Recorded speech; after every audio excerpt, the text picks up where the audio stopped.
Good morning. It is season 2. Welcome to the business show with me, Callum McKay. Hope you are all well. If you are watching live, please jump in the comments and say hello to me. And if you are watching this on replay, please jump in the comments and put hashtag replay. Got me quacked. Look at that. Quack mug. First thing in the morning. Oh, Lorraine Kaplan. Absolute fabulous woman. But yes, welcome to season 2 of Quack TV. And I'm so excited. So I'm obviously going to be bringing today's guest on, who is the one and wonderful Paul Wilkinson. I'll be bringing on very, very shortly.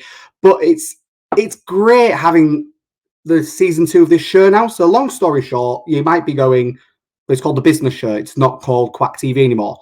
No, it's because we have lots of things going on. So Quack TV now is an umbrella.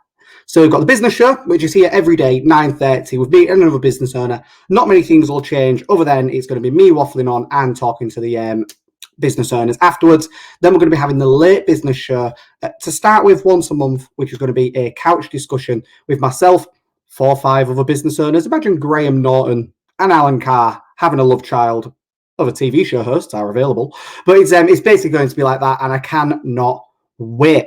So it's really, really, really exciting because there's something else kind of going in the pipeline. But the best bit as well is if you enjoy chatting to like me, chat, get in the comments, talk to me. If you enjoy listening to me and the guest chatting to us and things like that, I'm also going to be launching a podcast with them so you can kind of carry on with our conversation afterwards. So yeah, it's going to be great. There's loads and loads of things with this. So who have we got first off the mark this morning? Hello, Facebook user. I don't know who you are. You've just come home from dog walking. That's all I know. Well, dig walking, but you did correct yourself and put dog even. So yes, hope you are well, whoever you are. If you can click the little more button at the top, at the very bottom, it'll say allow StreamYard to let me see your name, or just pop your name in the comments. It's fine. Just pop your name there. I'll know exactly who you are. There we go. No messing around. So yes, it has been fabulous. And unlike season 1, I'm not going to do the days of the year because I liked that, and that was a very season 1 thing. I'm just going to talk about random things going on in my world, business world, my friends' world, things going on, starting with this inflatable duck. In a real nutshell. How did I come up with the name Quack? So my business name was already Quack, which stands for Callum McKay. Not everyone knows that. But I didn't really want to associate it with ducks. Oh, good morning, Mr. Howard Vale off the mark. Yes, I didn't really want to associate my business with ducks because, it was a bit too obvious. And I was really like, what do I do with? What do I do with it? I want to stick with Quack. So that's why I went with Quack Talks. And then Quack obviously integrates into everything else. And I was on a night out in a nightclub. In this nightclub, there was inflatables everywhere. Like beach balls, everything, neat, like clownfish like Nemo, and rubber ducks. Right? And I'm stood at the bar and talked to my friend about business. This is how just the universe kind of aligning itself. Stood with my friend at the bar, talking about business, and with that, this thing literally twats me in the face. And I mean twats me in the face. And it is this rubber duck, not another one, it's this one. And I thought, that's a sign I've got to associate with ducks. I can do everything with it. So that's why I got my branding and everything sorted with ducks.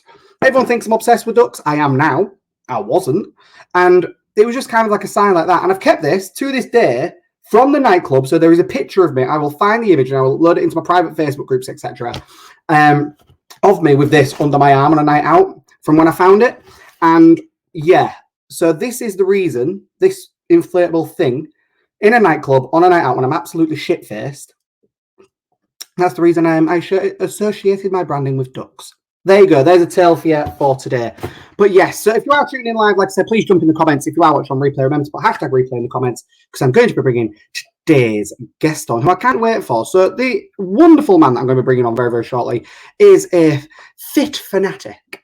I'm going to say that. No. He's a lovely, lovely man from Latitude Wellness. And today we're going to be talking about how everyone does have fitness inside of them. Especially after the last 12 to 14 months, 16 months, maybe 18 months, I don't know, maybe you didn't get off your ass after last Christmas. It's all to do with that.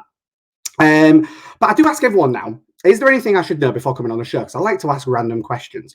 His actual background is he worked in corporate since leaving school. He changed careers to fitness in 2008, and he is now looking forward to helping businesses look after their mental health and well-being of their staff. So today we're going to be talking about how fitness is for everyone, not just for cover models, social media influence, or those with a big ego. It is right. Just stop paying attention to it. However, with no further ado, I'm bringing on today's guest, who is the one, the only, Mr. Paul Wilkinson. Good morning, kind sir. Good morning, Callum. How are you? I'm very well, thank you. How are you? I'm very, very well. Thank you for coming on the show today. First guest on season 2. I know I literally sprung that on you about 5 minutes ago, but I know you'll be fine. My pleasure. What I do want to know is, are you starting at the bottom and gradually increasing the quality of your guests? You're not the bottom of the barrel. You're not the bottom of the barrel at all. No, to be honest. Because yourself and other guests this week were already booked in, I didn't plan when I was launching season 2. I really didn't plan it. I was like, I'll kind of know when to do it.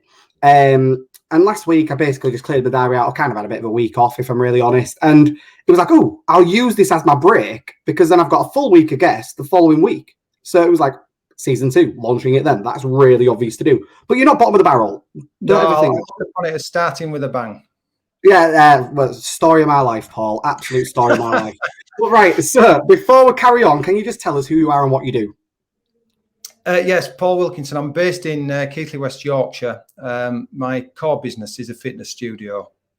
There's 3 of us, and it's based around personal training. And we deal with people from all walks of life, all ages and abilities, but we do have quite a lot of the over 50s who, well, everybody's a pleasure to train, but they are especially. Yeah.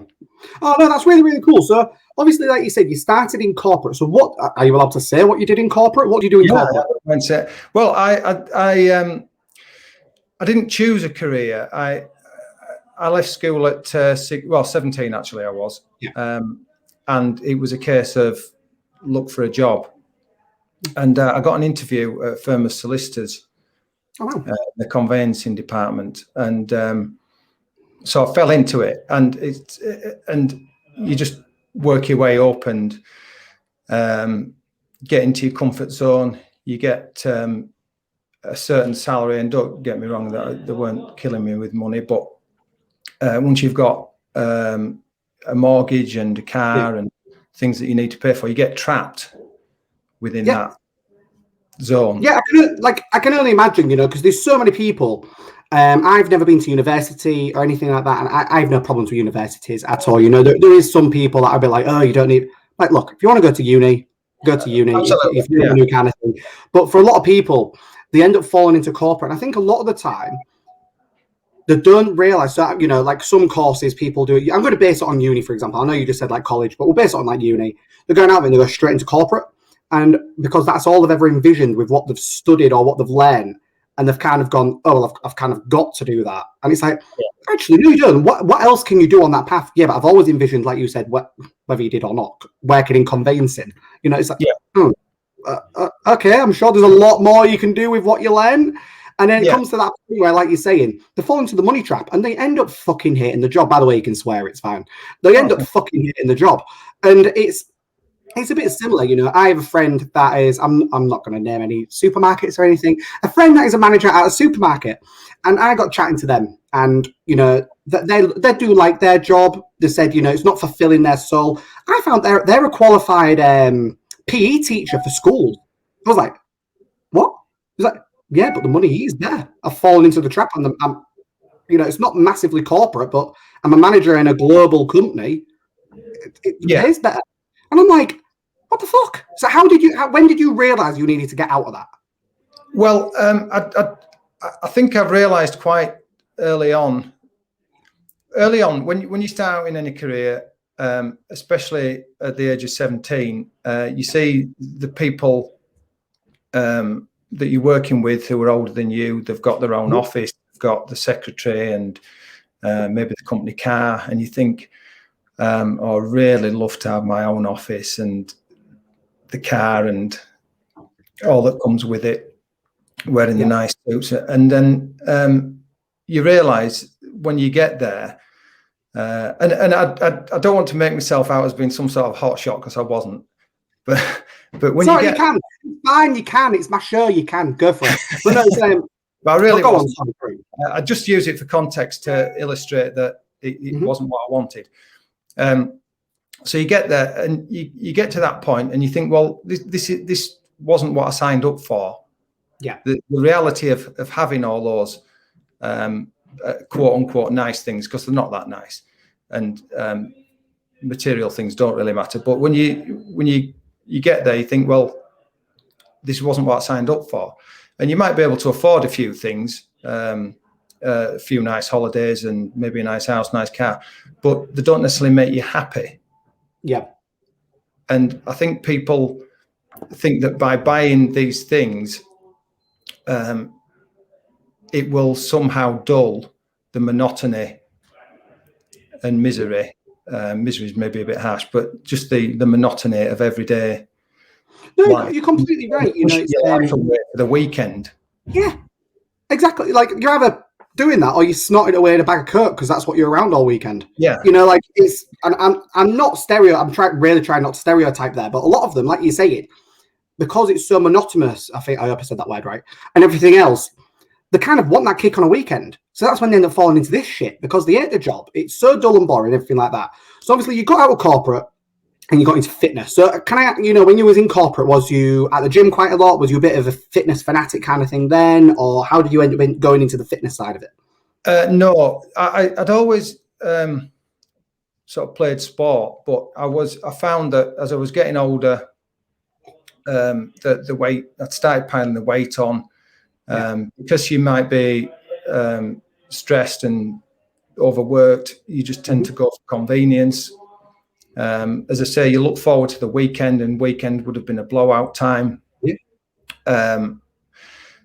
And as you get older, you find that the weight starts to pile on. And I used to play cricket, and my knees used to absolutely kill. And I thought at one point I was going to have to give up. And then somebody made a passing comment and said, well, if you didn't have as much weight on them, then maybe that. And I thought, perhaps maybe they're right there. So I lost some weight, and I joined the gym, and I got them a little bit stronger, and the knee pain went. So I thought, well, there's something in this. And then I gradually started to feel better, because if you're sort of going out on Friday night, Saturday night, Sunday's a recovery day, and then Monday is brain fog, and you're just really not up for it. Yeah. But I started to feel better. Yeah. So I thought, well, there's something in this. Yeah. So as I gradually started cleaning my act up and starting feeling better, I just got more and more into it. So I started looking at things, research. The internet had come about, so you can go online and find out all sorts of things about all sorts of people, and sort of re-educating myself in a way. And then I took a fitness instructor course, more for my own amusement than I didn't envisage it as a career. And because I was working in the property game, the credit crunch in 2007, 2008 came about. Yeah. And I was sort of fed up at this point, and I said to my boss, I said, look, if it comes to making redundancies, and you're looking for voluntary, then I think I'm going to I volunteer as tribute. But then he said, maybe a few weeks later, he said, oh, you know what you were saying? Were you serious? And then when you're actually confronted with it, you think, well, was I serious? Yeah. And I thought, yeah, I am. So I went for it, and I left. I had a bit of a fill-in job for a couple of years where I was just sort of, and then I was with the fitness thing. We're just doing some things on the side with friends. And then in 2010, that's when I decided to go for it. So I think what probably happened is there were certain things that sparked me to do it. Yeah.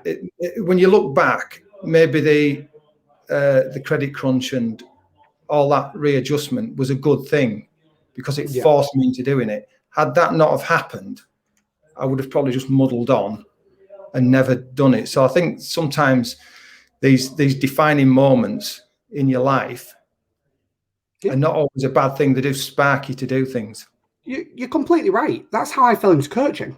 You know, I do get asked, like, oh, you're 25, you're a business coach, you know, you must get asked, oh, what about your age? Well, to be honest, I kind of fell into it because I had no help.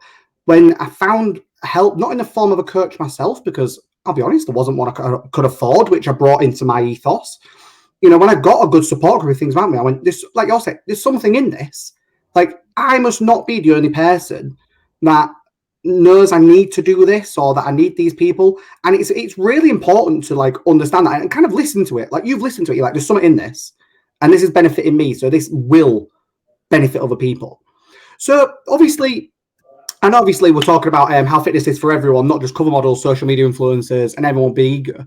Why is it important for you in particular? And I can probably answer this for you, but why is it important for you for people to understand that fitness is for them and not just for social media influencers? You know, like you're saying, people with big egos, people at the outdoor gyms in LA on the beach. You know, it's not just for them, is it? But why is that so important to you for people to understand?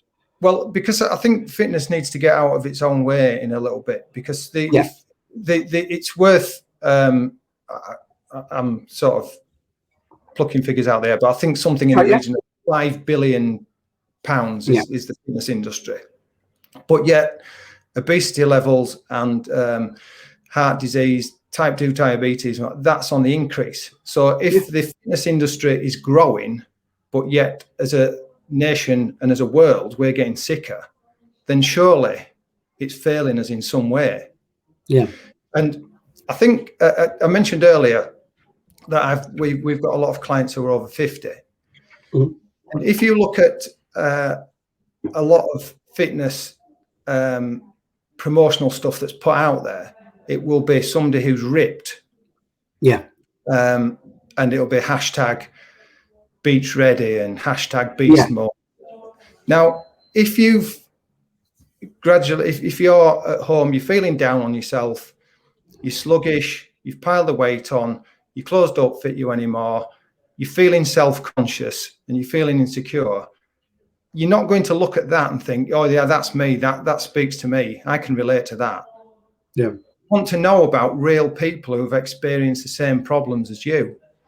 Yeah. So if you think that you're going to join a gym and it's going to be hashtag beast mode and you're going to be drowning in sweat and vomit and shouted at and flogged with a baseball bat, it's not appealing. It's not a good sell. You're completely right. Like Vicky Midwood, who does do fitness and health, etc. I totally agree, Paul. The fitness industry has not helped ordinary people get fitter and healthier. And do you know, from a personal like point of view, I come from a community, like if people couldn't guess, I'm gay.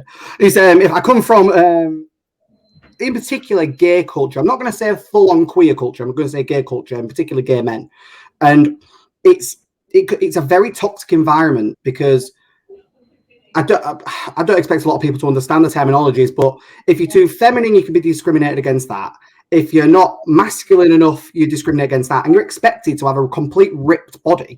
And I think that's because, and it is like you're saying, it's not just social media, but it's kind of a bit of a stigma. And what's really nice now is that people are starting to understand that being ripped, shredded, stick thin with 1% body fat, is that healthy?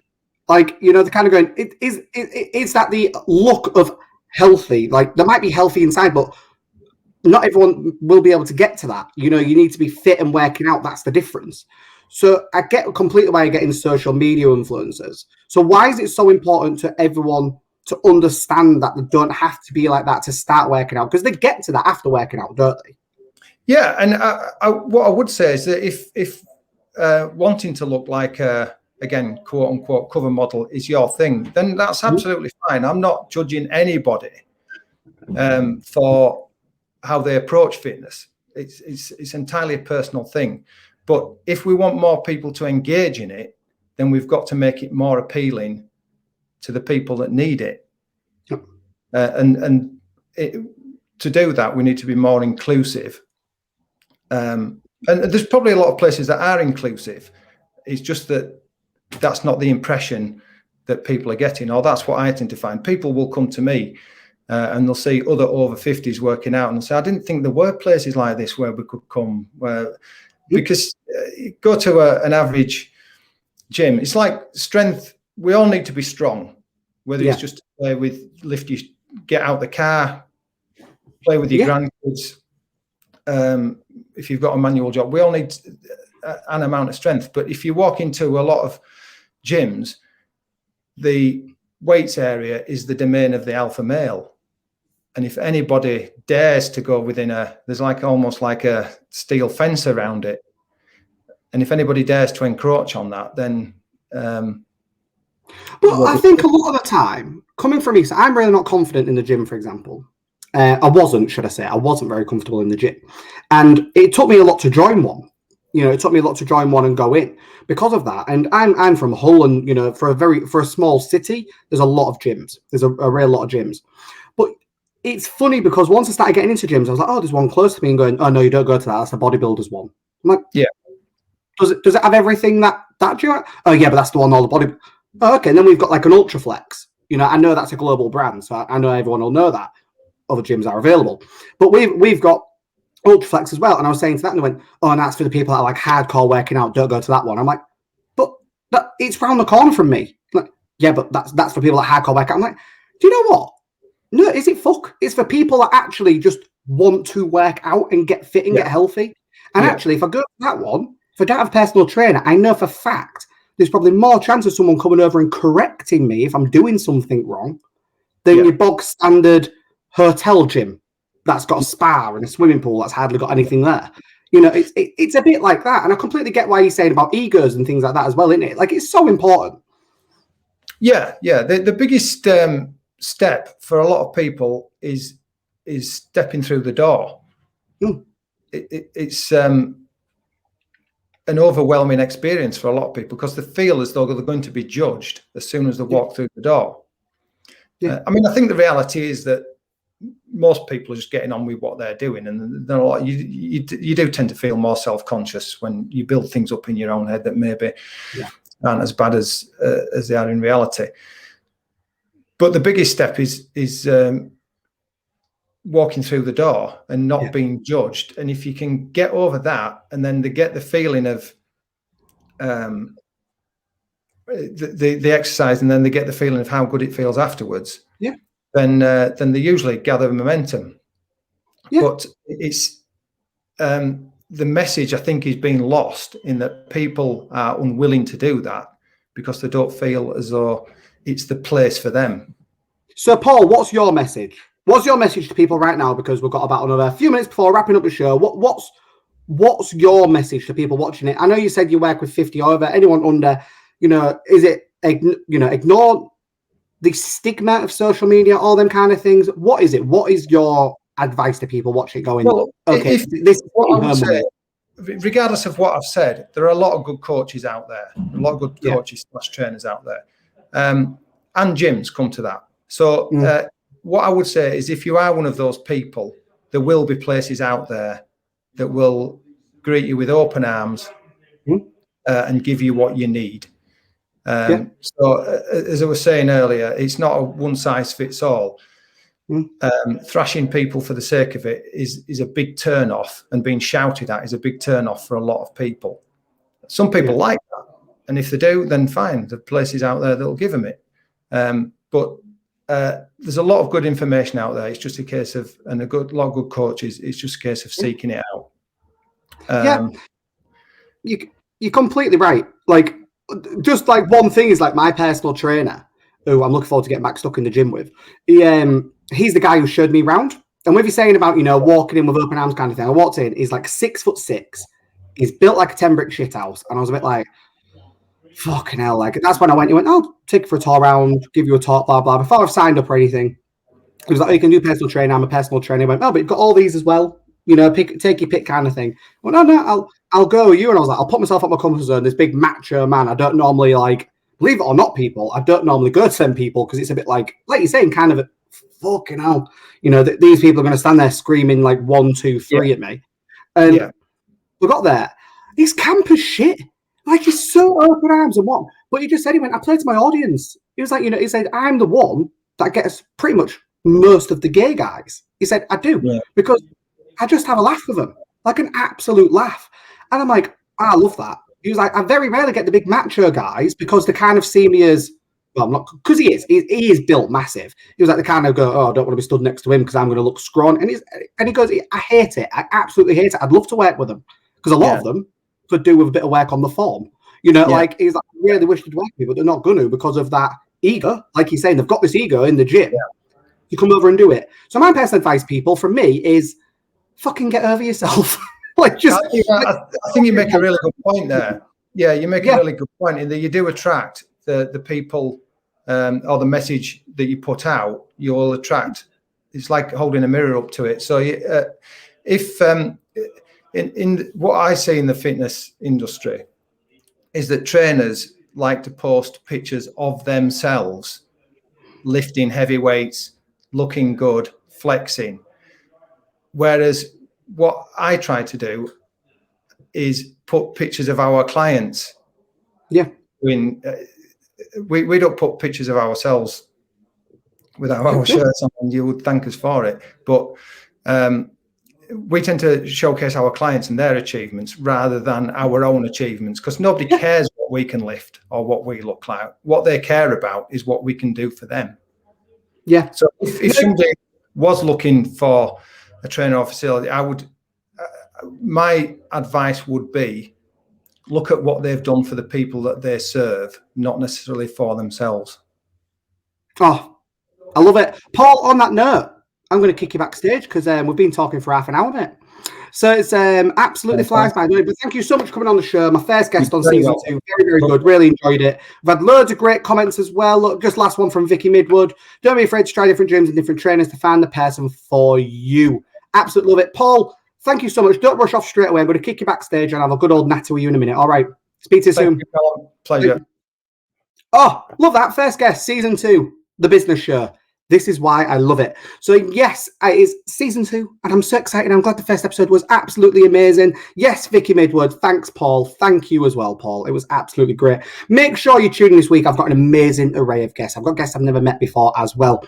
Tomorrow we've got, I only met this person on social media like 2 weeks ago, last week, something like that. We've got a #1 best-selling author, Jack Hickey, who is an author on dating. He does books on dating. So make sure you tune in tomorrow. It's going to be really, really, really cool. I'm really looking forward to it. Something completely different. And make sure you tune in the rest of the week. And also make sure you keep an eye out for, because this is the business show. We've got the late business show coming. Remember, we've got the podcast, the business show after hours. And we've also got lots more things in the pipeline. So keep an eye out. Make sure you tune in tomorrow, 9:30 for me and James. Jack Hickey. I keep calling him James. I swear to God. Jack Hickey. And I will see you there. And remember, in the words of Manana, if you can't be good, be careful. Can't be careful. Don't get caught.